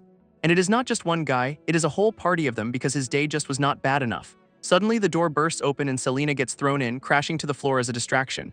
This lead goon is completely stunned, wondering what the hell is even happening anymore. Cass uses the opening to smash his fist right into the guy's mask, no hesitation. That punch sends the goon flying clean through the wall and into the hallway. He lands in a heap as Cass curses, realizing he cannot catch a single break. This remaining goons draw their weapons, clearly not getting the hint to leave him alone. Looking absolutely fed up, Kasai tells these dumbasses to stop wrecking his apartment. Just as one is about to fire, Selena appears behind him, ready to end this. She snaps his neck with a sickening crunch, which definitely gets the other guy's attention. This last goon standing completely loses it, screaming that he is going to kill her. But Kasai drops down from above, knocking him out cold with a pistol whip. Selena casually catches a gun out of the air, looking like she does this every Tuesday. She turns to Kasai with a smirk, teasing him for being a little slow on the assist. Kasai just keeps punching, sarcastically apologizing for absolutely wrecking this guy's face. With a vicious grin, he promises to make it up to him before delivering another brutal blow. He follows up with a floor-shattering stomp, his eyes glowing with power. Overkill is an art form. After the dust settles, he checks if the party's over and Ashley Johnson confirms from the doorway. She gives him a look, cheekily asking if those were some of his old buddies dropping by. Our boy awkwardly tries to explain that, it is a little more complicated than that. He clarifies they are Yomura's goons, sent to make sure he never made it home alive. While apologizing for the trashed apartment, Ashley just stands there, gun still ready. She starts snooping at his posters, teasing him for being a college kid, which he does not appreciate. Ignoring her, Kasai finally gets to a box, asking for a moment to find what he came for. He pulls out a simple necklace with a golden pendant, the memento from his parents. We flash back to his 6th birthday, a happy memory with his mom and dad. A younger, smiling Kasai proudly shows off his new necklace, a gift from them. Back in the present, he clutches the pendant, feeling a renewed sense of purpose. Ashley watches from the shattered window, dryly hoping his little trinket was worth all this chaos. But her eyes suddenly glow green as she senses an immediate, incoming threat. A sniper's blast rips through the room, and she tackles Kasai to the ground just in time. Landing on top of him, she immediately declares his memento was absolutely not worth getting shot at. She orders him to stay down, explaining they are safe as long as they are out of the sniper's line of sight. Outside, the sniper takes another shot, proving this little field trip is far from over. This sniper's shot rips through the apartment floor, missing them by a hair. Ashley's hand glows, somehow deflecting the raw energy beam just inches from Kasai's face. That blast is so powerful it cracks the wall behind them just from the sheer force, and she is absolutely furious, demanding to know who the hell is trying to kill him now. Our boy with a smirk says he has a pretty good idea who Naraka's top marksman is. Cut to a new guy with shark teeth and a white jacket, looking extremely annoyed. This is Shark, and from a rooftop he tells Ashley to stop interfering with his hunt. Turns out this is personal, as he cocks his rifle and says he has a score to settle with Kasai. We flash back 5 years to a younger Kasai getting slammed against a wall by a pink-haired punk. This guy, a younger Shark, grabs his collar, pissed that Kasai got into Yomura's inner circle. He sneers at our boy, clearly thinking he is the hotshot who deserved the spot. Surrounded by bodies, he whines about how long he's been trying to get into Naraka. Kasai, completely unfazed, just admits that yeah, Shark is pretty good at killing, but Shark questions why Yomura would trust a filthy contractor who'd betray anyone for the right price. Back in the present, he says it is ironic Kasai was the traitor, remembering he promised to kill him for free. Through his scope, he recalls another memory, a younger Kasai running with a girl on a rooftop. In that memory, Shark takes a ridiculously acrobatic shot at the fleeing pair. His targets were Kasai in a tracksuit and a girl with green pigtails he was trying to protect. This energy blast from his rifle streaks across the city skyline in pursuit, and this guy was literally parkouring between buildings while hunting them, zero chill, all style. Back in the memory, the energy blast just barely misses, shattering the rooftop behind them. In the present, Carrie and Ashley watch the chaos, with Ash confirming it is Shark. You cannot miss those teeth. She seems a little impressed by his moves, which immediately gets a jealous side-eye from Carrie. Carrie, of course, instantly decides he is just gonna blow the guy's brains out. Subtlety is not his strong suit. Meanwhile, Shark complains about bringing too much gear while still running like a madman. He lands hard, rocking some very questionable tactical sandals for this rooftop chase. This guy then launches himself into another insane flip, because why use a bridge? Midair, he drops a heavy-looking bag, deciding to lighten his load for the hunt. This bag lands squarely on a dumpster below, freeing him up for more parkour nonsense, and his next move is to just smash directly through a window into the adjacent building. Carrie is absolutely stunned, pointing out that rifle must weigh a ton. He starts barking orders for Ashley to circle around and cut Shark off, trying to be the leader. But Ashley's already gone, leaping across the rooftops to chase their target down. She follows his lead, crashing through a window with a powerful kick of her own. Left behind, Carrie just grins proudly before admitting he will just take the stairs. What a guy down on the street. Selena asks Cass what in the world is going on up there. Kasai explains Shark is an assassin he grew up with and one of the best sharpshooters around. A dark memory shows him learning everything he knows about guns from a very sinister-looking mentor. He figures if Yomura sent Shark after him, they must really want him dead. Selena just clenches her fist, looking completely ready to take this guy on. As they run, Selena points out that everyone Cass grew up with is toxic and he is just like, you have no idea. Meanwhile, Ashley is in hot pursuit of Shark, begging for a break as he leaps between buildings. This chase continues across the city rooftops, with Shark easily staying one step ahead of her. He actually stops, graciously agreeing to her request. What a gentleman. And by break, he means stopping just long enough to aim his cannon of a rifle at her face. Ashley immediately realizes asking for a timeout was a tactical error of epic proportions. A massive energy blast rips through the building, completely obliterating everything in its path. She just barely dives behind a counter, the explosion missing her by inches. Standing up in the wreckage, she surveys the absolute chaos he caused with a single shot. Surrounded by shattered glass, she is clearly furious that this guy plays so dirty. Shark, meanwhile, is already booking it to the 23rd Street station, his work here apparently done. Elsewhere, Vikram is having a very serious chat with Leo about his recent life choices. He questions the wisdom of bringing an ex-convict into their ranks, worried about the other captains. Leo, cool as ever, says the others will not find out until after the mission's over, problems solved. Vikram is completely lost, asking what mission he is even talking about. But Leo reminds him that after what happened to Seung Min, nothing is ever going to be simple again. With a chilling smile, he reveals this whole field trip is just a test to see whose side Cass is really on. He adds that he cannot be around to babysit them forever, so they need to learn to handle themselves. Back on the street, Shark arrives at the station just in time to catch a train. He steps aboard to find some goons gossiping about Kassai's betrayal and his new friend's awkward timing. Shark is on the train, looking absolutely baffled by his phone, a modern villain's greatest weakness. He is just trying to send a quick text, but the train doors only reflect his growing frustration. His message to Naraka HQ about Kassai's new friends is stuck, all because he has no service. In a fit of pure rage, he complains that subways should have signaled by now, a man of the people really. But then he spots something and his tech problems are suddenly the least of his worries. Because of course Kassai is on the exact same train car, looking like he owns the place. Kassai casually points out that his text is not going through, just to rub a little salt in the wound. With a vicious grin, Shark calls him a pain in the ass, wondering why he cannot just stay dead. Shark calculates he has 3 minutes until his message sends and Yomura gets the alert. And Kassai knows he has that same 3 minutes to stop him before his new allies are exposed. They both come to the same conclusion, they only need 1 minute to end this. An assassination timer pops up on screen, officially starting this little subway showdown. Then we cut to a flashback opening with a massive splash of blood on the floor. A terrified dealer begs for his life, claiming he had no idea he was stepping on Yomura's turf. A younger Shark and a bandaged kid back up their boss, who is clearly not in a forgiving mood. This bandaged kid just watches silently, already looking completely dead inside from this line of work. This dealer pleads, bringing up his sick wife and family, pulling out the last-ditch sympathy card. He screams promises to change and never be a problem again, but it is falling on deaf ears. Their boss just executes him on the spot because mercy is not in the company handbook. Wiping the blood away, the man coldly states that devils like them never ever change. In the flashback, a bandaged Kassai is dismissed by his boss after a very messy job. And Shark gets the glamorous task of cleaning up the bloody apartment, janitor duty, but with more bodies. Covered in someone else's everything, he carries out the trash, looking every bit the loyal enforcer. He is surprised to find Cass still lingering, his eyes glowing with a cold, unsettling light. This kid is just sitting in the hallway, clearly not vibing with the whole massacre thing. He quietly asks Shark why he had to kill the entire family. Shark scoffs at the question, saying he thought they'd already beaten all the softness out of him. Cass argues that the target's family had nothing to do with any of this. In response, Shark just bares his teeth because collateral damage is just part of the gig. He stares down the kid, completely unmoved by this sudden crisis of conscience. His little lecture explains their job is to silence Yomura's enemies and morality does not enter the equation. Leaning in, he gives Kassai the most twisted advice ever. Empathy is what gets killers killed. With a clenched fist, he orders him to kill that feeling first before it gets him put in the ground. He grabs Kassai, patronizingly saying he will get it one day. They kill for the sake of family. Back on the train, the two former colleagues are locked in a tense standoff. Kassai knows that if Shark starts shooting here, it is going to be absolute chaos for these civilians. He needs to disarm him without a scene, but Shark's smirk says he knows that is impossible. Just as he is wishing for a distraction, some rowdy guys start cheering in the background, ask and you shall receive. While the other passengers just try to ignore the noise, Kassai sees a potential opening. His eyes then lock onto a woman walking down the aisle and a new plan begins to form. Shark is completely thrown when he spots Selena on the train. What is she doing here? Kassai, standing right beside her, just hopes to God she has an actual plan. Her plan apparently is to violently grab our boy by the hoodie for some reason, and then plant a huge kiss on him right in the middle of the subway car. Shark is absolutely speechless, his brain completely short-circuiting at this sudden soap opera. This other passengers are also immediately invested, because free entertainment is hard to come by.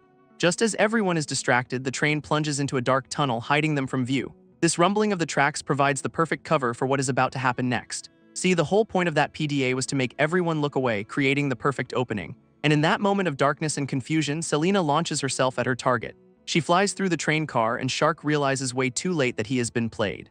Her fist connects squarely with his jaw, and he is absolutely furious about it. This blow sends him staggering back, completely rattled by the surprise attack. Selena lands perfectly, ready for round 2 as Shark tries to recover his senses. Before he can, Kasai is on him too, twisting his arm in a brutal joint lock. Our boy wrenches the gun from Shark's hand, finally disarming the deadly marksman. For a split second, their eyes meet, a silent exchange between the two former colleagues. And Kasai immediately follows up with a vicious right hook to Shark's face. Shark's inner voice sneers, wondering if Kasai finally managed to kill his own empathy. But he decides now our boy is still the same soft-hearted brat he always was. Selena immediately wraps Shark up in a chokehold, and his face is pure, unadulterated rage. Kasai can only watch, looking like he is barely holding himself together after that brawl. But then the world tilts, and our boy is suddenly on the floor, completely disoriented. Shark, on the other hand, is already recovering with a bloody smirk that promises more pain. Next thing you know, they are all sitting together as the train hits Penn Station, a perfectly normal trio. This assassin just slumps back, completely gassed and looking utterly defeated for the moment. Kasai is right there with him, panting hard and sweating bullets from the exertion. A brief memory flashes, showing a younger, bandaged Kasai getting absolutely wrecked by a bigger foe. He grimaces, admitting to himself that he seriously underestimated how tough this fight would be. Grabbing the dazed Shark, Kasai tells him there is no time to rest because they are officially on the clock. He insists they have to jump, which sounds incredibly vague and definitely not safe. Suddenly, a gloved hand starts glowing as we learn that sinister souls just get worse with reincarnation. That same green energy now swirls around Shark, and Kasai seems to know exactly what is happening. Turns out Kasai needs an anchor for this soul jump, and someone's acting as the designated watcher. This watcher will guard their bodies on the train so no one interferes with their little astral projection party. Kasai closes his eyes, bracing himself for the dive into whatever this soul realm is. This world dissolves into a rush of water, symbolizing their plunge into a different plane of existence. He lands in the soul realm, which is basically the same train car, but now it is all watery and weird. His new mission is revealed: execute Shark for good, who is trailed by a monstrous shadow of his soul. Shark, meanwhile, is just bummed he has never made it out to Coney Island, truly the biggest tragedy here. Shark's soul is just lamenting he never made it to a beach carnival. Priorities, man. A memory shows him and his old crew on a boardwalk. They're one paradise away from hell. Back in the soul realm, his monstrous form cracks as he accepts he is never going back. But Cass is standing right there, looking completely unimpressed with this pity party, because his mission is to execute the sinister soul of Jun the Shark, who is now a literal monster. Our boy calls him out, reminding him of all the people he has hurt along the way. And Shark's soul just fires back, asking if Kasai is a hero now after what happened to Sue Min. He accuses Kasai of betraying his family for a bunch of new friends who yap about souls. Then he whines about the indignity of being killed by a crazy dumbass like Kasai. So much for a graceful exit. Suddenly, Shark's soul gun materializes, and Kasai knows the real fight is about to start. This whole situation is clearly pissing them both off, a mutual hatred society right here. This monster shark lunges forward in a blur of motion, forcing Kasai to react instantly. His eyes widen in alarm as the attack closes in way faster than he expected, and Shark's soul screams that if he is going down, he is taking Kasai with him. Kasai just barely dodges, using a subway pole to vault over the deadly slash. Hanging upside down, he notes that this is Shark's classic dirty fighting style, because Shark always went for the legs first, a real sportsman's move, you know. With a powerful grip, he prepares to launch himself off the pole for a counterattack. Landing a solid kick, he calls the monster butt ugly, confirming it is really Shark in there. But the soul shark just looks up, asking if he remembers something, setting up another painful memory. Kasai starts the therapy session by asking if Shark remembers making that kid dance. In a flashback, a younger Shark gleefully torments some poor soul while a horrified Kasai watches on.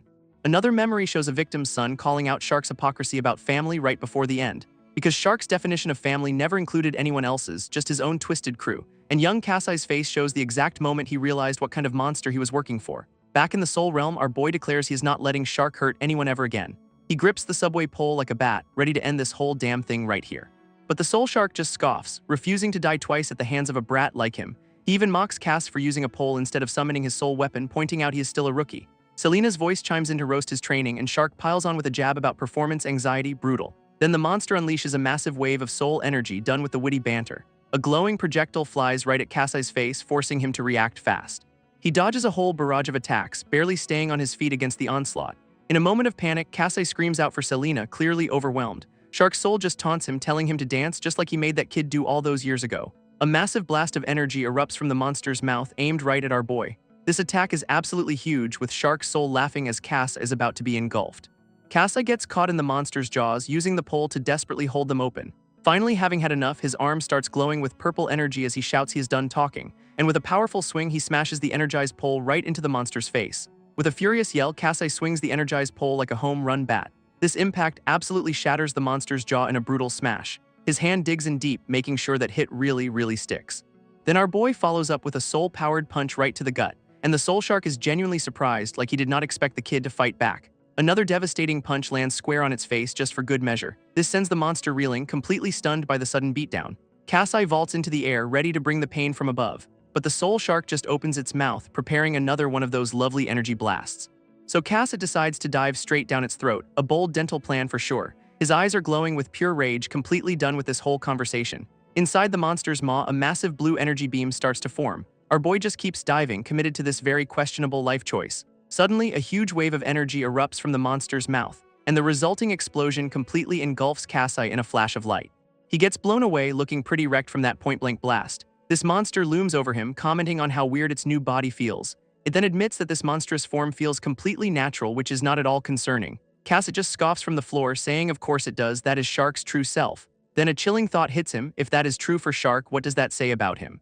Selena's voice cuts in with some classic advice: stop overthinking and just let the soul powers flow. She explains that his soul form is his true self, the one that persists across all his lives. And with that, Kasai taps into his power because apparently his soul never forgets how to fight. Shark's monster form is just thrilled, asking if our boy is done with the performance anxiety, because he wants to kill Kasai at his absolute best, which is just so considerate of him.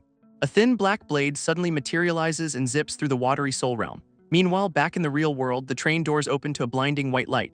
Two new allies arrive on the scene, confirming they have found the right car at the right time. They immediately spot the trio just passed out on the seats, and the girl sarcastically calls it subtle. This blonde guy asks Selena how the babysitting is going, and she reports that Kasai is now fighting alone. Her new friends are immediately concerned and offer to jump in, but Selena shuts them down hard.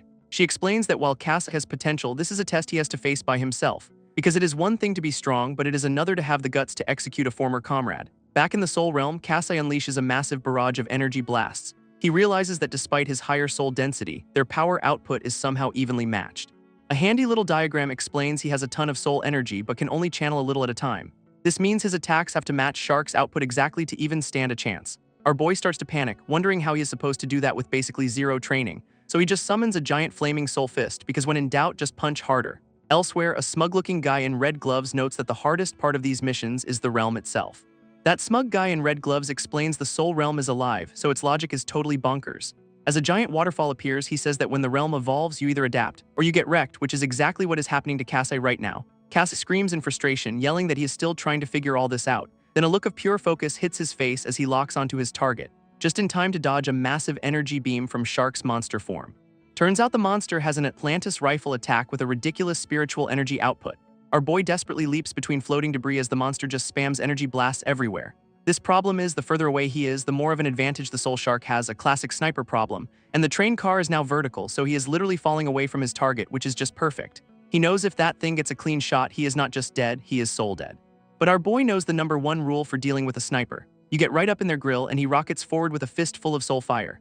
This soul shark is genuinely shocked, realizing Kasai is somehow accelerating toward him. He just keeps closing the distance, blasting through the water like a human torpedo. Shark calls him ballsy before firing another energy blast right at his face, and Kasai just smashes his fist right into the monster's jaw in a perfect counter. This impact sends a shockwave as he follows through with the punch, totally committed, but the monster just starts charging another blast point blank right in his face. Unfazed, our boy winds up his own glowing fist for another round of monster dentistry. Kasai's blue fist meets Shark's energy blast in a massive power struggle, but the monster's yellow beam is clearly winning this little light show. Back on the train, Selena and her crew watch the whole thing on a tablet, getting a live feed of the beatdown. A handy pop-up explains that the one with higher energy output wins, not great news for our boy, and Kasai gets absolutely blasted backwards by the overwhelming force. He grits his teeth, refusing to give up even as he is being completely overpowered. These two energies collide in a massive explosion that rocks the entire soul realm. After the dust settles, the soul shark is the only one left standing, looking pretty smug about it. This blonde guy, Leo, immediately panics and wants to jump in, but Selena just shuts him down cold. He is freaking out that Kasai's soul is on the line, but she insists there is a reason for this test. His green-haired partner suddenly understands why Leo is so obsessed with Kasai's potential. She remembers seeing this happen once before during sparring, a terrifying, skull-like power emerging from him. Selena looks on grimly, confirming this is exactly what she was expecting to happen, because when Kasai's soul is pushed to the absolute brink of destruction, His soul density and energy output spike to levels she has never seen before. With his eye glowing gold, she reveals their real job is to figure out what this power actually is. A shadowy skeletal hand emerges from Kasai's unconscious form, reaching for something. Then a massive golden skeletal being with a terrifying grin finally manifests, ready for its debut. Suddenly a timer appears, less than 2 minutes until the reincarnation cycle kicks in just to add a little pressure. And a disembodied voice welcomes Kasai back like it has been waiting for this moment. Kasai's eye snaps open, glowing a brilliant gold as he finds himself in a brand new soul space. He is immediately greeted by a giant, floating golden skull calling him my doll, which is not at all creepy. Our boy, completely bewildered, just asks who the hell this new ominous voice belongs to. This skeletal entity just looms over him, radiating some serious "I am your new manager" energy. Its shadowy form explains that while Kasai's body and mind change, it is the one constant in his existence. Then it drops the bombshell. Kasai is just the latest reincarnation of this skeletal being. Talk about an identity crisis. Kasai starts connecting the dots, asking if this thing is his actual soul, and he realizes this is the same terrifying power that possessed him during his sparring match with Selena. This soul skeleton confirms it, so Kasai tries to lay down some ground rules about personal space. But his soul just laughs, correcting him that it is their body and he should probably be more grateful. It even claims that without its power, he would have been soul hunted into oblivion ages ago. So now it is giving him a lecture on needing to learn to use their power before they both get wiped out. Apparently, the soul guns he has been using are confusing his soul's natural energy flow. His soul explains that unlike normal people, their soul density is not fixed, they are just built different.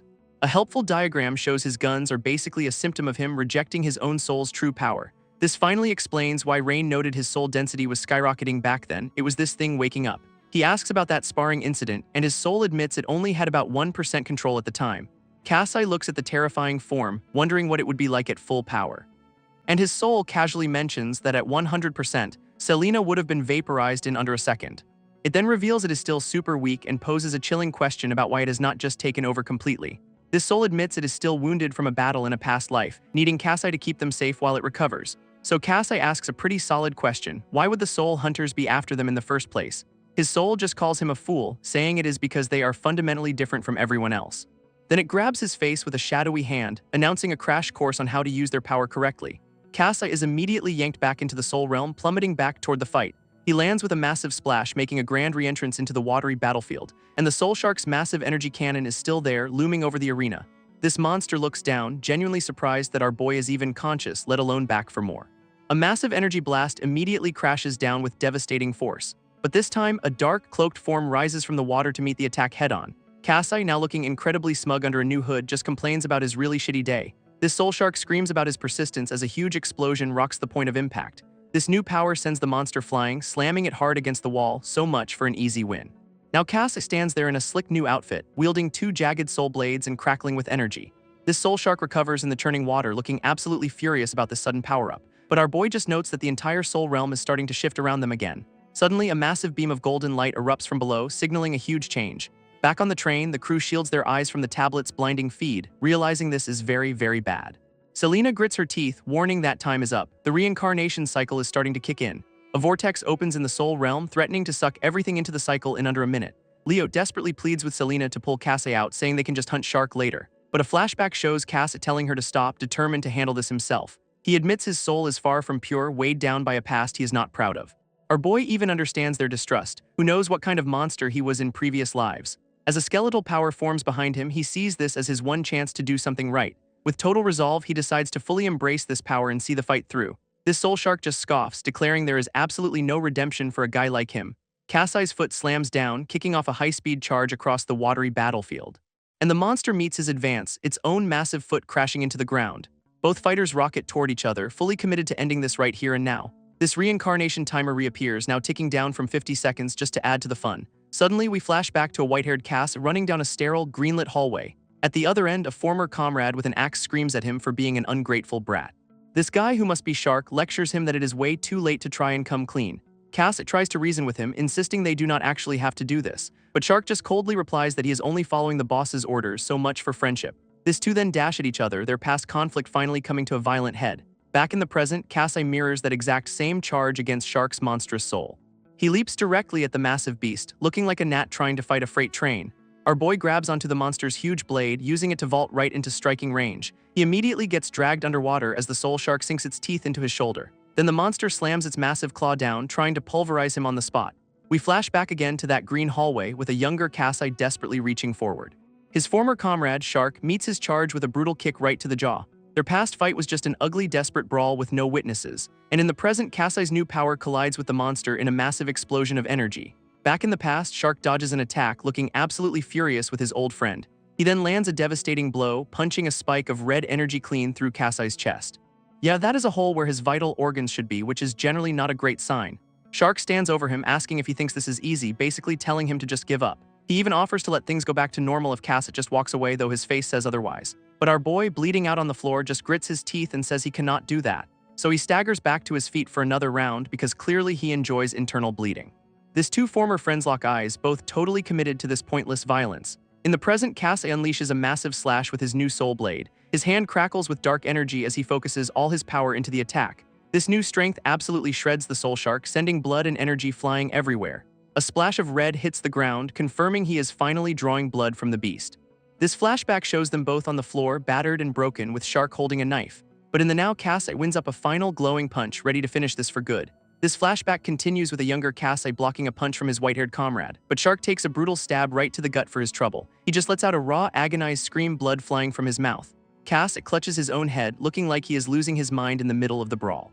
Both of them are just falling apart, a bloody mess of mutual destruction. Then Kasai gets his nose absolutely busted by a vicious counterattack. Shark grips the knife still stuck in him because why let a little impalement slow you down? He lunges forward, ready to return the favor with a wild, desperate swing. His eyes are glowing with pure, unhinged rage, so much for friendship. Even beaten to a pulp, Kasai glares back, refusing to back down an inch. Back in the present, the soul shark is reeling, completely stunned by Kasai's power-up. And Kasai's final punch connects in a massive explosion of golden soul energy. This monster screams about being finished off just like someone named Seung Min. Suddenly, a new guy appears, smugly commenting on how well he was taught to slaughter his own family. This newcomer stands over the now tiny, defeated soul shark, completely dominating the scene.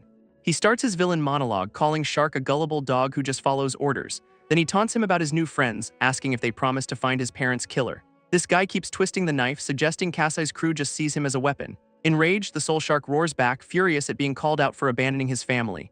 This new villain's golden eye just gleams, totally calm and enjoying the chaos he is causing. This flashback continues, with Shark on his knees admitting he knows the soul hunters are using him. He glares as Kasai walks away, convinced that souls like theirs are beyond redemption. And the new villain's voice cuts in, agreeing that they do not deserve second chances at all. This golden-eyed newcomer looks down, radiating some serious "I am the real final boss" energy. Back in the present, the soul shark is getting absolutely vaporized by a massive energy attack. With only 3 seconds left on the clock, Kasai unleashes his own devastating golden blast. This timer ticks down to 2 as a strange purple sigil appears in the villain's eye, which is never good. At 1 second, a skeletal jaw forms on his face as he unleashes his own special move.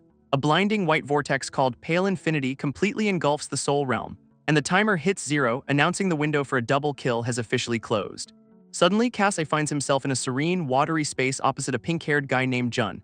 Our boy apologizes, saying he cannot let Jun go on hurting anyone else. But Jun just scoffs, calling Kasai a hypocrite whose hands are just as dirty as his. He then throws the question back at him, why does Kasai get a second chance when he does not? A shadowy figure appears, warning Kasai that karma's coming now that he has returned.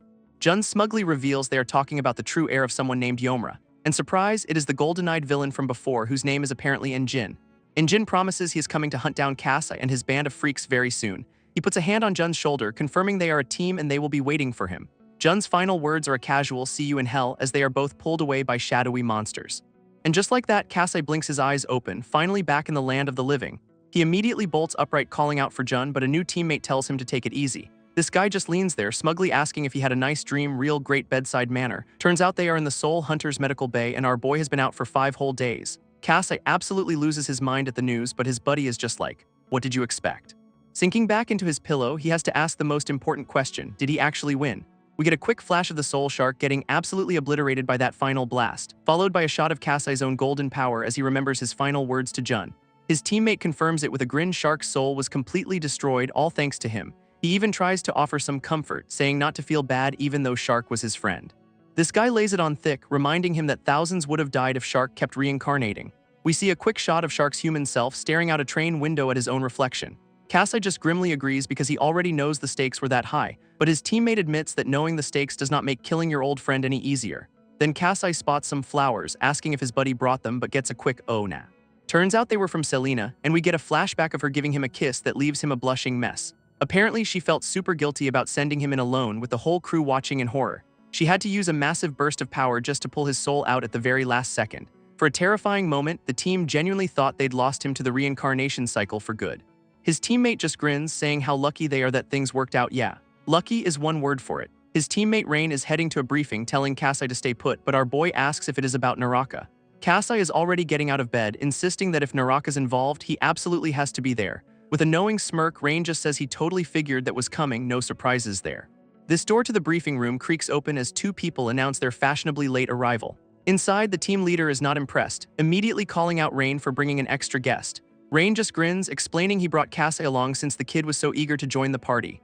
Our boy gives a casual yo, trying to act like he belongs and is not fresh out of a 5-day coma. A blonde teammate named Carrie immediately grabs him, admitting he was totally wrong about him after that insane fight. This green-haired woman, Ash, adds that fighting Shark down to the last second had them all completely terrified. Carrie gets all clingy and teases Ash for being worried, which earns him a very annoyed look. Cass just endures the hug while Carrie gets called out for being jealous that he is not the one who got the kill. He just looks on, a little stunned by the sudden shift from dangerous liability to team hero.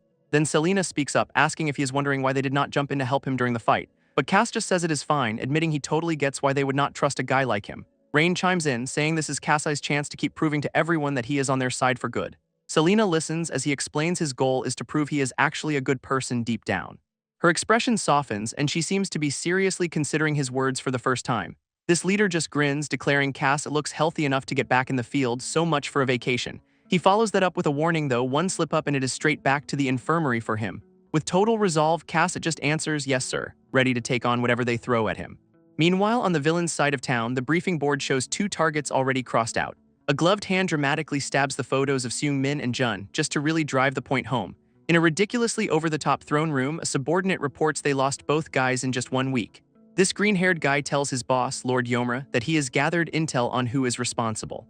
Apparently, Jun sent a final text before he died, warning them about an organization working with Kasai.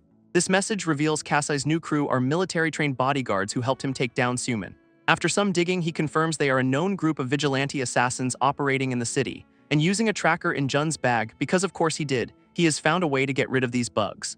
This intel turns out to be a photo Shark took of Kasai's team right outside his apartment. Lord Yomra realizes only one group could attract a powerhouse like Kasai, the same one Jin warned them about. With a nasty grin, he finally puts a name to their new enemies, the Soul Hunters. He orders his men to share this intel with their partners since Naraka is officially being hunted, which means it is time to hunt them right back, as we see Kasai's crew just strolling through the city.